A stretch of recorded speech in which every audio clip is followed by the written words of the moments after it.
Hi, I'm Bill Arnold. Thank you for listening to this podcast of Real Recovery. There are many more podcasts available at myfaithradio.com. Your support makes this possible. Thank you.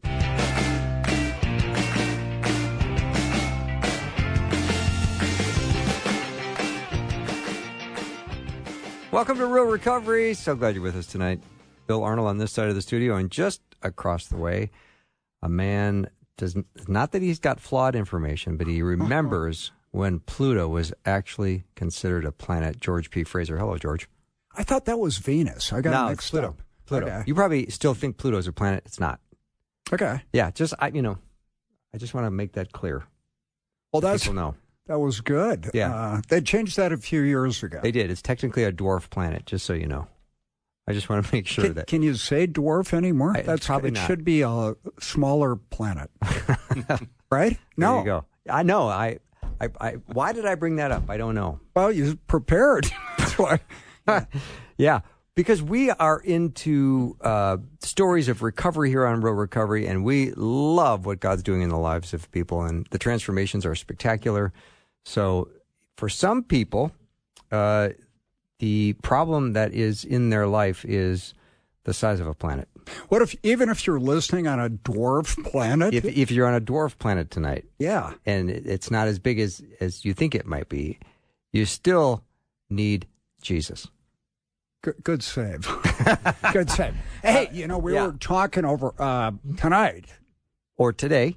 In the car on the way over, I was talking to Tony from L.A., who we'll bring on the program later if we run out of interesting material. I think he might be coming on quick. No, I don't think so, George. We had a rough start. Let's be honest. It was a rough start. Well, we were in our 11th year, and the first few shows were really rough. Yeah. And I was telling Tony about how when we did the first show here, everybody was gone. We did it on Sunday night like we're doing now. And nobody was here. And we went out to eat, and you said, was that a fraternity prank? and we didn't know. And God has shown up. And the big thing about our show, we talk about a step every week, but there's nothing magical out of the steps other than it came out of God's Word, the Bible, with a number on them, to help you walk out your faith. We don't worship at the altar of AA. We worship the highest power, Jesus. But the steps, Billy, help us walk out our faith.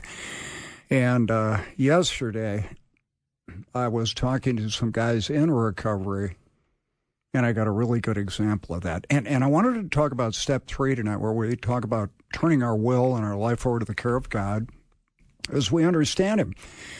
And people get messed up on that because instead of realizing that we were created in God's image, people that have their own God create God in their image, and it's always an extension of themselves. My God wouldn't do that. My God isn't. You need to go to the source and read the Word to find out about God. And I was talking to this guy, and he said that one of his mentors told him, hey, when you're really anxious, when you're really fearful, you're in the middle of a story. You're in the middle of an opportunity that God is going to fix it in the end. And don't be anxious. And I thought, that is the best. I told the guy, that is the best rendition of Romans 8:28, that all things work together for good for those who love the Lord and are walking according to His purpose, is that, Bill, in the end, don't rule God out because you're really struggling. He's got it. His timing is different, and it's going to come out the way He wants it in the end. And when you get too fearful, and gosh, I sure do, the 18th tee shot at Rush Creek, super anxious. Bill, when they cut half my lung out, I remember before I went under, it's actually one of the greater moments in my life when they gave me that stuff before I went out. But I was thinking, I will never again be afraid of the 18th tee shot of Baker. And after 2 years, when I got to play it again, I couldn't even get the club back. So the anxious thing, what I do when I get anxious is I'm holding on to it without letting God into my life. Mm-hmm. I'm trying to do it by my own efforts. And I've used that as like a red flag for me when I get anxious or really fearful of something. George, you're trying to do it yourself. And when we get to step 3, We get out of the decision-making business. We just don't turn over our drinking, our drug use, our gambling to God. We turn over our whole life. And what the scriptural backing that up is John 15:5, where Jesus says, apart from me, you can do nothing.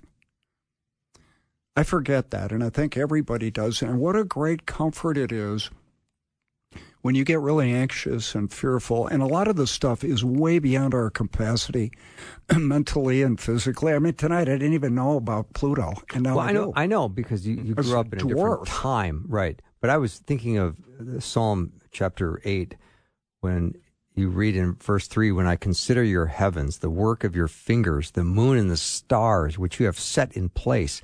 What is man that you are mindful of them, human beings that you care for them? So I was thinking of the majesty of all of God's creation, and he cares about each person listening tonight. And he wants you to have a transformed life. He wants you to stop listening to lies. He wants you to come into his truth, and he wants you to receive the abundant blessings and grace that he has prepared for you. I love that, and that fits so well with this step that God does care about us, and he does have you. Even when you can't feel it, you think he's not there. Read the Psalms. David had a lot of desert time. Yes, he did. Where he couldn't feel anything, and he's always there. I've never known God, Bill, in all my experiences, to not do what he says he's going to do. And there used to be an ad. I grew up in Minneapolis, Minnesota, and there was an ad in the paper, in the back, all the, the want ads. Mm-hmm. A guy named Ching Johnson was a builder or something, and it said every day, God said it, I believe it. Really? And I used to see that every day as a kid and go, oh, that's a nice thought. Mm-hmm. As an adult, it's a good reminder to me, God has it, George. You don't. Right. And when I get in trouble is I'm trying to do something I wasn't created to do. If you're out there struggling with drinking and drugging and gambling, and you're walking far away from God and you're not happy and you don't have peace, the reason is you were created by God, who created the universe, to walk out his desires for you, not your desires for him. Mm-hmm. And when you get to step 3 and you're beaten into a state of reasonableness and you're willing to do whatever it takes, you get that. The problem is when we start feeling better, we start negotiating. And the way I do that is, I don't need to do that. I went to church last week. How about Zooming it? That's great. I can have coffee. Bob's there. Mm-hmm. And I've got to make the effort to not do my stuff, but do God's stuff, and pray. Pray for the power to have him take away your selfishness, your self-centeredness. And I always pray, Bill, before I get out of bed, for the power, strength, and desire to stay sober today. And so far, that's worked today. Yeah. Well, I want to encourage, as a first step, that you would take your story, which, trust me, it might be big in your mind, but it's small in God's economy. Take your small story and place it into God's huge story, and you will be exactly where he wants you. When you think of the heavens and the work of his fingers and the moon and the stars that he has set in place, and you ask, what is mankind that you are mindful of them, and human beings that you care for them? Let's take our troubles, our addictions, our anger, our frustration, our lust, our failures, our mistakes. That's what I call the little story. And let's put them into the huge story. God knew all about Pluto before any scientist came to the conclusion that it wasn't a planet. I don't think he named it, though. I don't think he did. I don't think he would have named it after a Disney character. Probably not. Hey, don't you find, though, when you get too anxious and fearful, that we're getting out of God's and trying to handle stuff on our own that we're not created to do? Yeah, self-survival kicks in real fast, I think. I mean, you always try to scramble to find the next solution that has a more immediate answer. And sometimes God's answer is going to take a little time to unfold. Well, our guest tonight... We have a guest? Yeah, if we run out of time. I was talking to him one time, and I stole this from him, and I use it all the time. People go, oh, that's great. Yeah, thank you. I came up with it. It's actually from Tony. That we give it to God and then go, okay, I'll take it from here. And I do that all the time. Get me out of this, and then we'll go back to cruise control with George F. at the wheel. And what I'm realizing, George F's not supposed to have the wheel. Tony and I were talking about that old bumper sticker. Remember, God is my co-pilot? Yeah. And the car always had a big dent on it. You know? and that's really symbolic of what we do. So, God, I offer myself to thee to build with me and do with me as thou wilt. How about I do a little illustration now? Do you have time for that, George? Yeah. Yeah. Well, there's a story that's stuck in my head from a guy that goes in to get his watch repaired because it's broken. He has it on his wrist. And he comes in and he taps it and says to the watch repairman, he goes, "This thing stopped working. I don't know. I need it fixed." The guy said, "I will absolutely fix it for you." And the guy said, "Thank you." Turns around and walks out the door. Still on his wrist. That's often the way we deal with God. We walk in with our problems and we walk out with them after we have asked him to do something about it, to which he has said, "I will do something about it." And then we leave with the same problem. I like that. So you figured it out when you got in your car? Yeah, you still got the watch on. Still under, yeah. Yeah. All right, George, let's take a little break. I'm looking forward to talking to Tony tonight. He's got a great story. You are listening to Real Recovery with Bill and George. We have Ryan on the board, so we are in good hands. We'll take a break and be right back.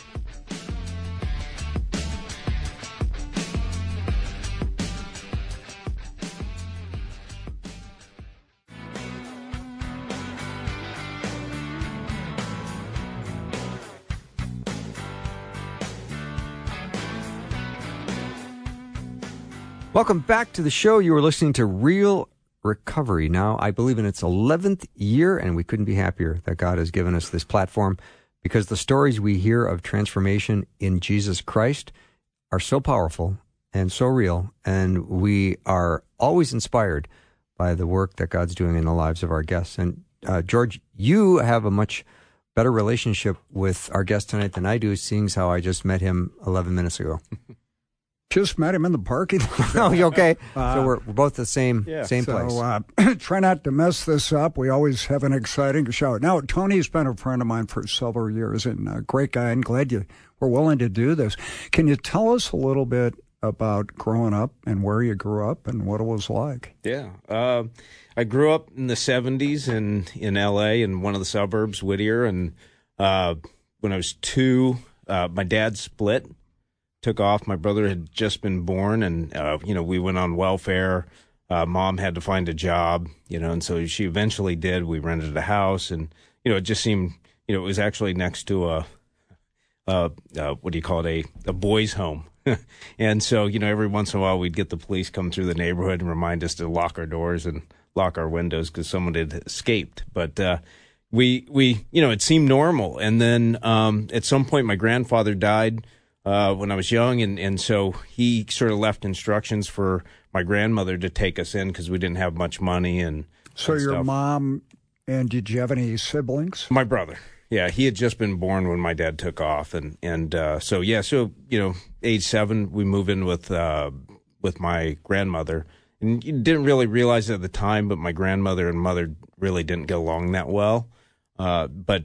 We move in, and that enables us the beauty of the story of my life when I look back on it now is that enabled us to go to church at some point because Grandma? Yeah, my mom actually realized, like, you know what, the school system here stinks, and we need to get you into a private school, and God used my dad taking off on us to draw my mom to church, and so she obviously took me and my brother, and so that's where I became saved. But to get into the school, we had to be members of the church, and so my mom became a member. We went to the church or to the school, and and that was great. And so my dad leaving really was in a couple of things was really the thing that drew me to the Lord eventually. But also is a thing that in some ways is kind of led to my biggest obstacle in my life, and that is, while again he drew me to himself through that situation. I also, as a kid, you go to school, and one of the first things that they ask in class is, "Hey, what do your parents do?" And my last name starting with a V, I was always the last, one of the last kids. There were actually 2 kids whose last names were in the W's, were right behind me. But I had to sit through all the other kids whose dad was a doctor, an attorney, business person, did this or that. And it'd get to, oh, what does your dad do? I'm like, well, I don't know. You know, he took off when I was 2. We haven't heard from him. So I have no idea what he does. And that, Ouch. yeah. And so that, whatever, it felt like an eternity when you're 8, 9, 10, 11, 12 years old. It was probably 10, 15 minutes of waiting. But that period was just, it was horrendous. And you'd get to that point and then, you know, you, as a kid, you turn bright red and you're just embarrassed. And so you don't even want that moment to happen. You dread that first day of school. And so you go home and you know a little bit about God, you know a little bit about prayer, and you pray to God, where's my dad? You know, you got to bring him home. And I would cry myself to sleep many nights praying that to happen. And it never happened. Now as a 7, 8, 9, 10-year-old, you don't realize like God's answering this in a different way. You just realize God's not answering this. And so functionally in the back of my mind, yes, I believe in God. I believe in Jesus. I believe in what he did. I believe in the gospel. But I don't really believe that God really answers prayers. There's something that I'm not doing that's causing him not to listen to my prayers.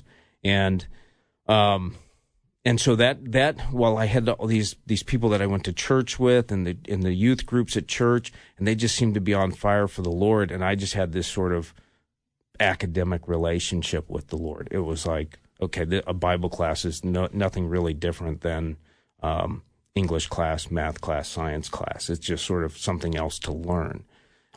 Coupled with that is my mom, for whatever reason in all of this, decided, and this isn't just my perception, but my aunts actually one of my aunts actually addressed this problem with my mom, was that my mom decided to pour all of her energy and attention into my brother and sort of let me raise myself. And so I became very self-reliant. So I now have a God that seemingly doesn't answer my prayers, so I'm on my own there. I have a mom that sort of said, well, you know, you get good grades, you know, school seems to come easy. It's not for your brother as well.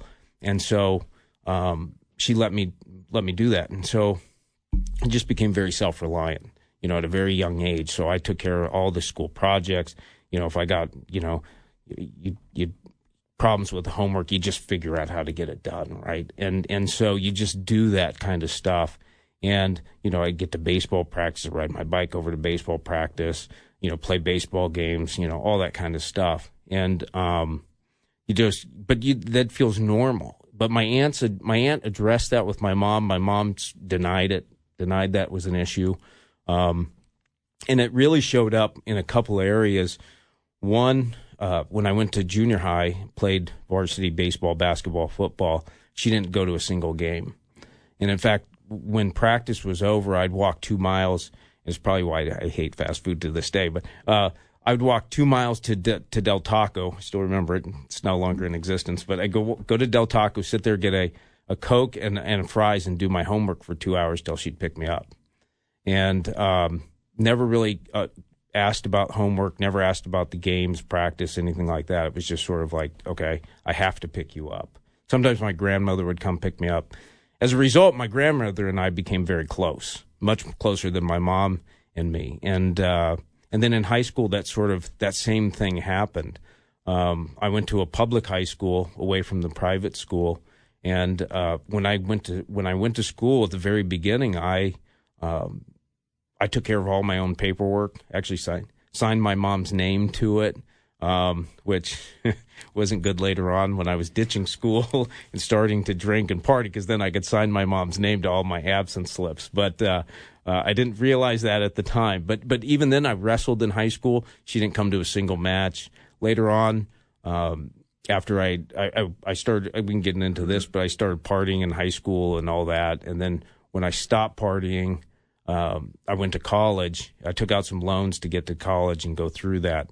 And she wouldn't help pay for it, but she actually did help pay for my brother to go to college, which was another interesting thing in our relationship. And then later on, after graduating and realizing, like, graduating from college and realizing, hey, I've got to, I want to go work for I had a degree in accounting, and so I wanted to go work for a big firm. I knew I had to go to grad school coming out of a small school, so I came here to Minnesota to get a master's in tax, and then went to work for Deloitte.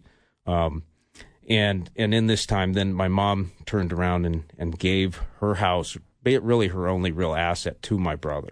Just handed the keys to the house, turned the deed over to him. And I found out through mutual friends of ours who told me.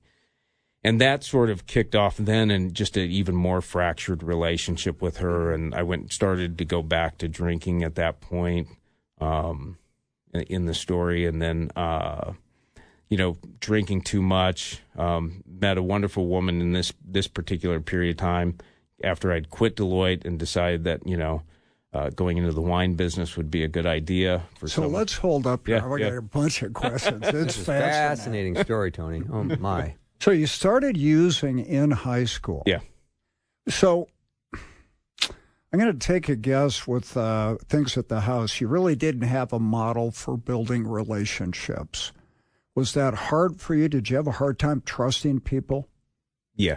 I was first of all, I was extremely shy. And which, so for instance, like my brother and I didn't get along that well, but if we went to the grocery store together, the little corner market to buy candy or something, I would give him the money to pay for it because I couldn't go to the counter. And so, I didn't have very many close friends. I had, I was one of those kids that could float between a lot of groups, but had no close lasting friends. Yeah. So how old were you when you started using? 16. Okay. Drinking, pot? Drinking, then pot shortly after. And did you have some friends then? Did you hang out with the users a little bit? Actually, it was from the Christian school. My best friend Rich, aged second grade. We met in second grade. Best friends since then. His parents got divorced. It ended up being kind of a theme. Like even with girlfriends in high school, like his mom would take off and leave us the house for the weekend. I had girlfriends, same thing, like their moms would take off, leave the house for the weekend, and we would throw these parties at their house, and and it was easy to ditch school or parts of school just to go over there and hang out, listen to music, watch TV, smoke pot, drink, you name it. Unrestricted, it sounds like. Well, he raised himself. I know, but there's no eyes on him, especially on these weekends. Yeah, there was no supervision until I would get in trouble, which was also part of the deal. Like when I knew there were times where things were out of control, and it was almost like this subconscious sabotaging of myself to get in trouble because I knew if I got in trouble, I'd get attention. And my mom would show up at that point. It's very interesting. One way to get attention. Yeah. That's not why I did it. Just got in trouble. Yeah, it's interesting. When we come back, Bill, we're going to, there's some interesting things here that he's partying, he gets new friends, but then he had to reel it back in to get done what he needed to do for his career. And before that, George and Tony, what I heard is I didn't have a good close friend, and how incredibly valuable it is to have a friend that you can just sort of hang with and live life with and say everything to and do everything with, and you're playing the rooms, aren't you? Yeah, for sure. You become a chameleon. Yeah. All right. We're taking a little break. You're listening to Real Recovery with Bill and George. Our special guest, Tony, is here with us tonight in studio, and we are going to take a very short break, and then I promise we'll be back.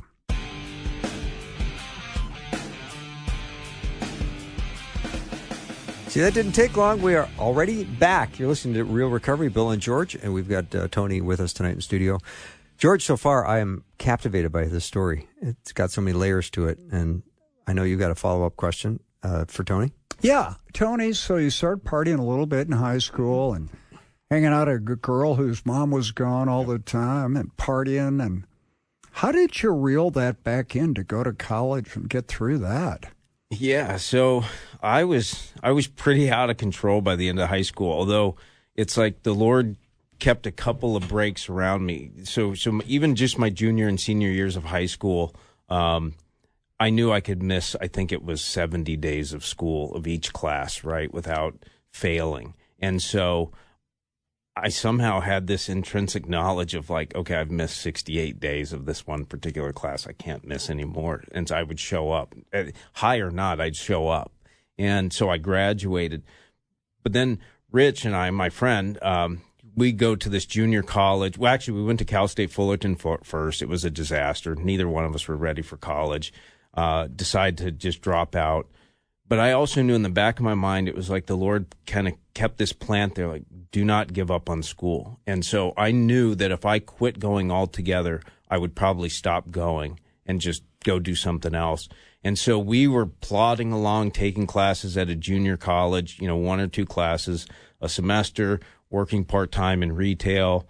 And finally, the kicker was that Rich and I were starting to go our separate ways. He was getting deeper into doing coke and now starting to do crystal meth, and I just didn't want any part of that. And I went to a party that his sister was throwing. She had a kid. The kid was about a year old. I think I was 20, and so his sister was 19. Kid's about a year old. I go over to this party. I'm watching them all do crystal meth, and I decide to go get a beer out of the fridge.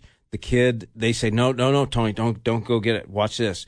They tell the kid to go get a beer out of the fridge, right? Kid's 1 year old, barely walking.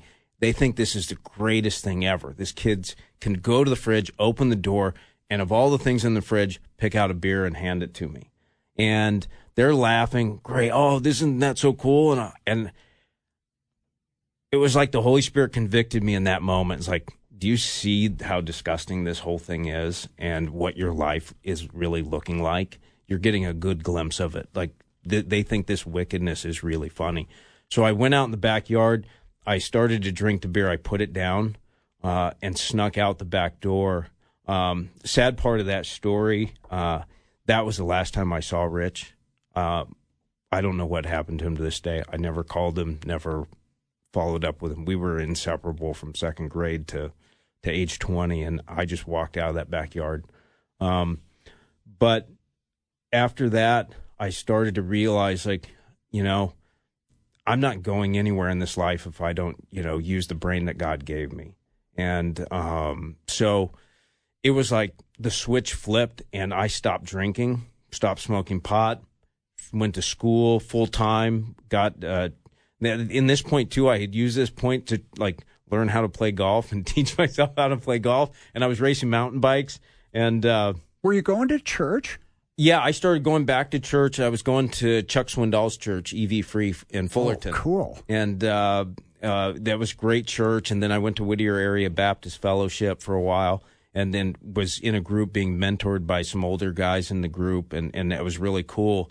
But I went to college, did that full time, took all classes that I could, played golf on the college golf team there, and then got accounting degree. So it was a small school outside of L.A., and I knew I wasn't going to get recruited by any big accounting firm because, they had their choice of people out of USC, UCLA, Northridge, and some of the really good accounting schools around there, Fullerton. And so I just knew if I wanted to get a job with a bigger firm, then I needed to go to grad school. And so, the guys that were in that men's fellowship at Whittier Area Baptist helped me, make that decision, help me study for it, help me to get to the University of Minnesota to work on a master's in tax. How many years does that take? It's like a year and a half. Okay, so you moved to Minnesota. Yeah. Were you going to church? And I was until I came here to Minnesota, and then I didn't really get involved in a church. I just went to school, and you've said this in the groups that I've been in with you. You said relapse is a process, and in some ways a relapse started in that process, right? Because God brought me to this point, and it was like, well, I've got this from here, right? That's your trademark. My quote. Yeah. It's like, I should actually be in the back seat while God's driving, right? But I want to get in the driver's seat and then, ask Jesus to get in the passenger seat and then ask for directions occasionally when I get lost. And this is exactly what happened. I'm like, I get the job at Deloitte. I go there, I work there for 6 years. Everything is great. I'm doing really well. Were you drinking at all? Not initially, and then then at some point though, it's that culture of working hard, playing hard, right? And so I deserve this. Yeah, I'm working 60, 70, 80 hours a week sometimes. I'm traveling a ton. they party. I mean, at the time they encouraged it. I mean, you could go to the Christmas party and there was unlimited alcohol, and they'd give you, a cab. And there's no Uber back then, but cab receipts to send you home. You went to national training once a year for a week, and every night was open bar. They'd take groups out drinking later on after the open bar. So it was really a culture of just you work hard, you play hard, and you got rewarded financially. You had to think you hit the big time, because you did. Yeah. I mean, I'm sitting in meetings with, the CEOs, CFOs of Fortune 500 companies, with partners from, Big Four accounting firms. I mean, it's pretty exciting stuff. I'm traveling, 200 nights a year, and an unlimited expense account and all kinds of stuff. So you're eating in the best restaurants across the country, and you're just talking about some kid that grew up on welfare, So were you happy? I was, and I was still racing bikes on the weekends. Like when I'd come home, I was happy for a while, but then, there was a point in time where, I mentioned, I think before we went to the break, it was like you being a chameleon, right? At some point you start to look around and you compare yourself and you're just like, wow, that person has a law degree. That person, they didn't go to that small school outside LA. They went to USC or Notre Dame or BYU, another big accounting school. And you start to say, I'm a fraud. Like, I don't really belong here, and even though you're getting good reviews every year, you're getting really good raises, you're getting promoted on kind of a faster track. And I still looking at that and going, I don't really belong here. Like, I do feel like a fraud. And the drinking started to pick up. I had also gotten married in here, and that didn't last long. And so the relationship part of it, too, is like I'm traveling 200 nights a year, so I'm never home. So what friends I had at this point had dropped off because I'm just never around. Did you meet her in church? No. She rode bikes, too. Okay. Yeah. I'm just asking, trying to fill in the blanks, Bill. and it sounds like from an outsider, everything should be good. Sounds like you're kind of slowly dying on the installment plan, a little more every day. Yeah, for sure. I mean, I'm disconnected from the Lord. I'm completely dependent on myself. I don't have any close friends. I'm not close with my mom or anybody in my family. And I'm looking for love. I think I find it in somebody who's as flawed as I am. And, and I know that going into it, and I ignored all the warning signs, ignored the fact that she wasn't a believer. And, within a year of being married, she was cheating on me. And, now this is getting toward the end of my career at Deloitte. And, so I've got her cheating on me, getting divorced. I found out that my mom is, given the house over to my brother. And now I'm just disconnected from everybody. And I'm starting to drink more and more. And I'm doing it under the guise of, I'm collecting wine. This is a rich man's beverage, and it's so sophisticated and all this great stuff. And so that's when I make the decision to go into the wine business and become an assistant winemaker, take what money I had at the time and pour it into starting my own wine label and doing all of that. Wow. Bill, can you see kind of the abandonment complex here? Everywhere he turns, people leave. Well, I'm hearing betrayal. I'm hearing disappointment. I'm hearing resentment, anger. That seems to be quite the recipe for time to self-medicate. Yeah, and if I'm not abandoned, then I'm going to abandon first. Right, yeah. You're going to go on the offensive. Yeah. Wow. All right. So I'm curious as to the next place where you're hitting bottom, and how does Jesus pull you out of this? Yeah. So I go into the wine business and meet another woman. She professes to be a believer. We start dating, and I start drinking out of control within a couple of years of being in that business, and kind of rock bottom. If you will use that term, I like with the story of the prodigal son. It's like he did not return to his father when he was hungry. He returned to his father when he was starving. And I think the Lord brought me to a place where I was starving at the time. I basically wasn't working. I was just taking every dime I had and just drinking every day. And it was out of control. And girlfriend, then fiance, then wife, now ex-wife at the time, but she just didn't know what to do. And eventually she found a recovery place down in Santa Barbara, California, about 10 years ago. And I went there, spent about 8.5 months in that program. And that's where I really found the Lord again. I just started to turn, it was a step-based program, but the Lord used that again to just say, here I am, where's that dependence on me? Where's the gratitude for everything that I've done in your life? And I started to see that and just pray about it. When I came back from that place, I spent 8 months in the program, graduated, then stayed another 10 managing the facility and the guys in the program. And when I came back up with my ex-wife to Oakland, where we lived, we made a point of going back to church. So I found a church, really good church out there in Walnut Creek, and we got into a small group from there, and just things seemed to be really going well. I was getting back into the Word, prayer, devotions. We were again doing things at church and volunteering, and just life was good. I had a job back at a small CPA firm, little family firm in San Francisco, and just it was just going really well. And then again, the process, right? Relapse is a process. And so we decide after a series of things to move to Austin, where her family was from. And we just realized the Bay Area was just, to us, it was getting out of control. I was working in San Francisco and all the problems that are going on there. So we decided to move to Austin. And when we did, I made the horrible decision that when we got to Austin, we didn't need to find a church right away. That I was going to race bicycles, and then we'd find a church after I kind of got that out of the way. But at the time, that seemed like a great idea, And so I did that for about 9 months before we got into church, but the process had really started at that point. Okay, so how long did you stay sober before you picked up? So it was a total of 6 years.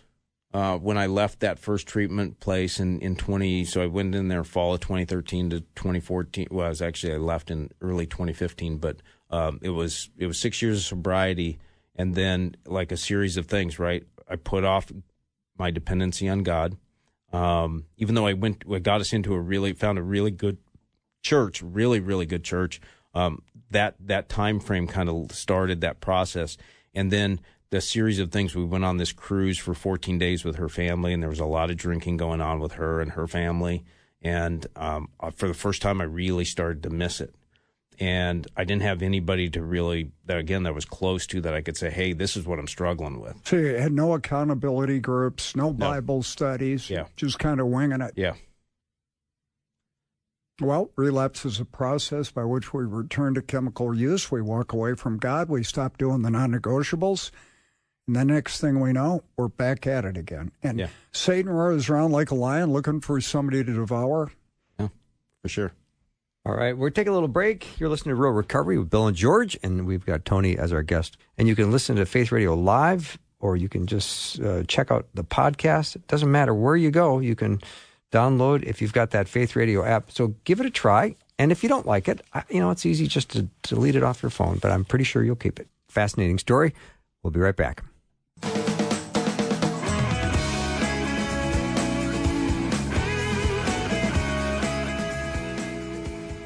Welcome back to Real Recovery. If you missed any of tonight's story, I really recommend going and hearing it from the start. You can always do that at myfaithradio.com.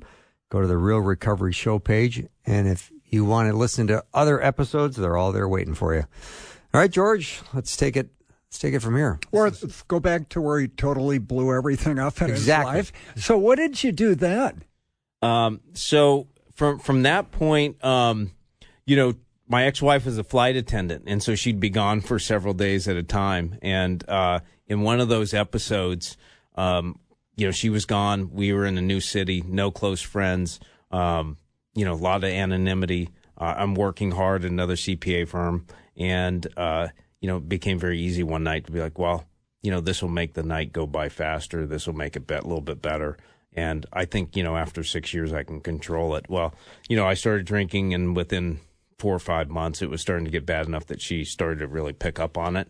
And we were starting to get more involved at the church, and so they decided, hey, you probably need to go get some help. Well, I convinced them that I could fix myself, and so they decided to kind of let that go for another few months, actually about 9, and which I proved that I couldn't fix it over that 9 months. And so that led me to Redemption House, recommended by our counselor down at our church down in Austin. Now, that's a biblical-based Christian rehab. Correct. So I came up here from Austin, primarily to get my relationship right with God, to walk out this repentance, but also, let's face it, like save my marriage and all of those sorts of things, right? Because I couldn't if she leaves, then I'm left with no one. And so I did the program 3 months, go home to Austin, and I'll take a lot of the blame, but I also, there's some other issues that were going on, and I got home and really just said, oh, I can take my foot off the gas. So all the hard work I was doing when I left, when I was at Redemption House the first time, I can take my foot off the gas, kind of coast for a couple weeks. It's Christmas. It's, nobody's going to be hiring anyways over Christmas. I'll look for a job after the first of the year. So made all these just horrendous decisions.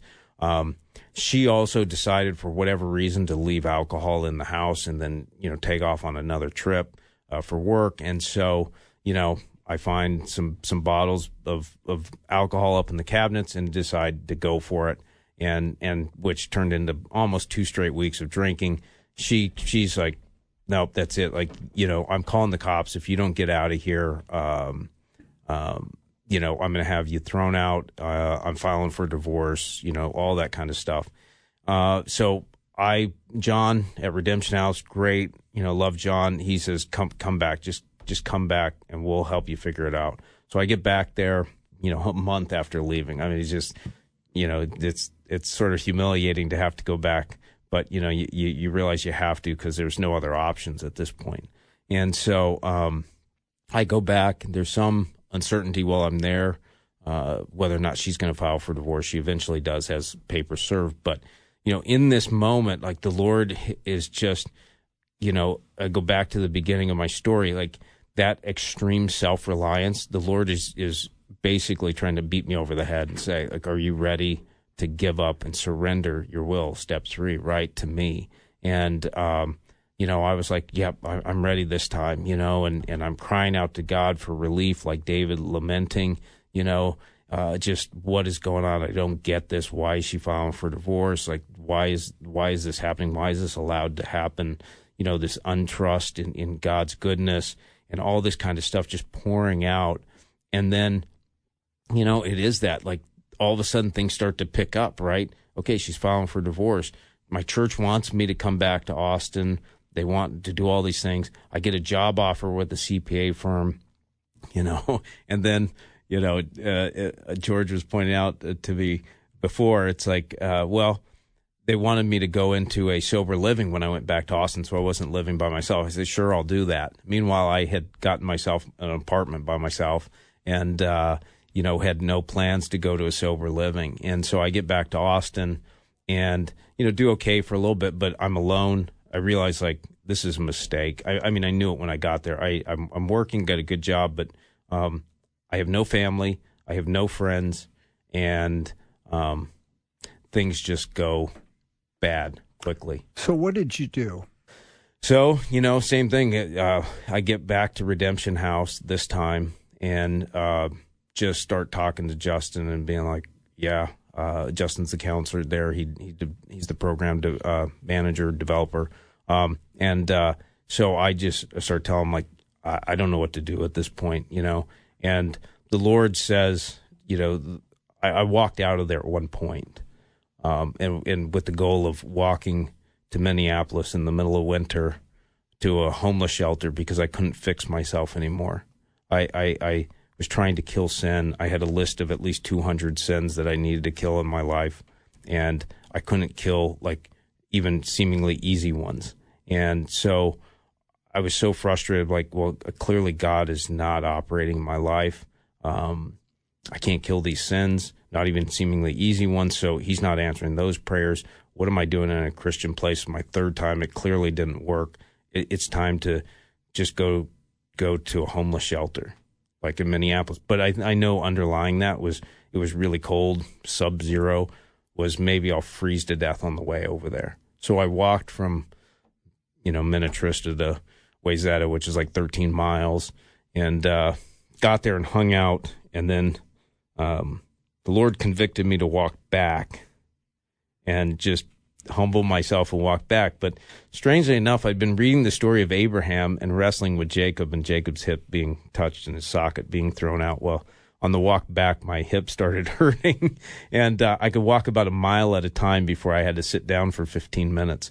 But I eventually, after 10 hours, walked back and got to Minnetrista. So you came back. Yep. You graduated. Yep. And what did you do different this time that led you to what you're doing now? Yeah, it's just being honest about everything. It is turning my will over to God and saying, God, I'm going to wait on you. I'm going to trust you. I know that you are good. I can't fix myself. 2 Corinthians 3:18 has sort of become such an important verse in my life that I'm transformed by beholding the glory of the Lord. It's not all of the efforts that I do. I can't transform myself. That's what God does. And that was an amazing realization, along with Romans 8:1, there's no condemnation for those who are in Christ Jesus. Therefore, there's yes, no yes. Yeah. So you graduated, and that was close to a year ago. Close? No. Graduation was back in, April or so. Okay. And then became the house manager there at Redemption House. So I'm staying, working with the guys, helping Justin with groups, driving the guys, all that kind of stuff. So you got about 9 months sobriety. Yep. And you're doing the deal. You're going to accountability groups. You joined a church. Yep. And you're working with other guys, Bill. That's the recipe to do it. Are you praying for your sobriety every day? Yeah, I get up every morning and, get up at 4:30 to 5 a.m., spend a couple hours. We have that luxury there. Spend a couple hours in devotions and prayer and just, pray for grace to get through the day, to walk humbly with God, to honor him in everything that I do. That's my version of that prayer about being sober, is just, I want to walk humbly with God every day and depend on him, and then be made more into the image of Christ, no matter the discomfort to myself. Great story. That's a great story. We're going to need an update in a year. Yeah. But I really like what you shared, and I like what I'm seeing, because when we look at people and go, okay, how you doing, Tony? The better question is, what are you doing, Tony? And Bill, when we work with guys, and I know in my own walk, what am I doing? Not what I'm saying, not what I'm thinking, but what am I doing? And you're checking all the boxes.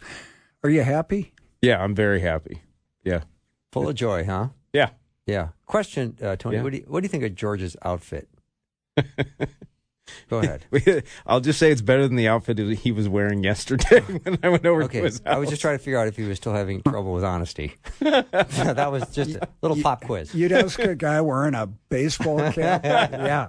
An L.A. baseball cap, and he actually earned that because he's from L.A. So. Yeah. Dodgers are cool.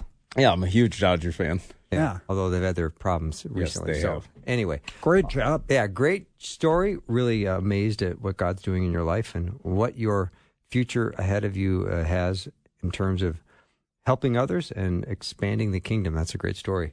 All right, George, I think that's it for Real Recovery this week. Another award-winning episode. Good to see you tonight, Bill. Good to see you as well. Thank you for joining us tonight. And again, if you are just a new listener to Real Recovery, where have you been? You can head over to myfaithradio.com. Check out our webpage and have a great week. We'll see you next time.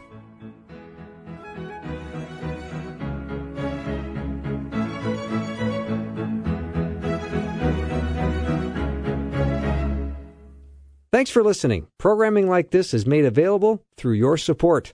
Information available at myfaithradio.com. On the latest episode of the Wild God Stories podcast, we go to Africa. I was raised in Sierra Leone, in a community that truly lived the phrase, "It takes a village." Until one day, the world outside Anita's village broke in. I didn't grow up in a war zone, but I watched one unfold in the country I love. God brought hope to her story and many others through radical provision. God began to direct us towards Uganda, Africa. I was born and grew up in the countryside of Ethiopia. Nanj and I met in Kigali, Rwanda. Discover how God showed up in the middle of war, loss, and impossible odds in Africa. Stories that'll make you say, "Wow, God. Wow, God. Wow, God." Wow, God stories. Wherever you get your podcasts.